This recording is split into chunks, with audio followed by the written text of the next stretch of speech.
തീർച്ചയായും അത് അവളുടെ ആ സ്കില്ല് കൊണ്ട് തന്നെയാണ്. ആള് ഒത്തിരി എഫേർട്ട് എടുക്കുന്നുണ്ട്.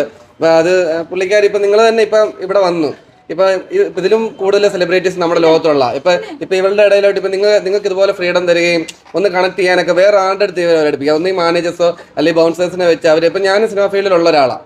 എനിക്കറിയാം ഒരാളിലേക്ക് എത്തിപ്പെടണമെങ്കിൽ തന്നെ ഭയങ്കര ടഫാ. അപ്പൊ നിങ്ങൾ ഇത്ര ഫ്രീഡത്തോടെ അതെ, എന്നിട്ട് പോലും ആള് എത്രയും ഫ്രണ്ട്ലിയും ഇത്രയും ഇതായിട്ട് കണക്ട് ചെയ്യാന്ന് പറയുമ്പോൾ അത് നിങ്ങൾ അക്സെപ്റ്റ് ചെയ്യുന്നതിന് തുല്യമാണ് പ്രേക്ഷകരെയും. അതേപോലെ തന്നെ ഇപ്പൊ ഒരു പ്രേക്ഷകൻ ഒരു സെലിബ്രിറ്റി ആണെങ്കിലും നിങ്ങളുടെ പങ്ക് വളരെ വലുതാ. നിങ്ങളാണ് ഒരാളെ സെലിബ്രിറ്റി ആക്കുന്നതൊക്കെ. അപ്പൊ അങ്ങനെ തീർച്ചയായും നിങ്ങളെ കണക്ട് ചെയ്യുന്നതിനകത്ത് ഒത്തിരി വളരെ ചുരുക്കം ആൾക്കാരാണ് അത് മറക്കാത്തത്. തീർച്ചയായും ഒരുപാട് ആൾക്കാർ ആവശ്യം കഴിയുമ്പോഴത്തേക്കും. അതെ അതെ, തീർച്ചയായും. ഇപ്പൊ രേണു എന്നെ ഇപ്പൊ ഒത്തിരി നാൾ കൂടിയ വർഷങ്ങളോടുകൂടി ഇപ്പൊ കണ്ടത്. ഇവിടെ വന്നപ്പോ തന്നെ എന്റെ പഴയ ഫ്രണ്ട്സ് കണക്ട് ചെയ്യാന്ന് പറയുമ്പോൾ തന്നെ നമുക്ക് വലിയൊരു കാര്യമാണ്. പലരും അങ്ങനെ മറന്നു പോകും.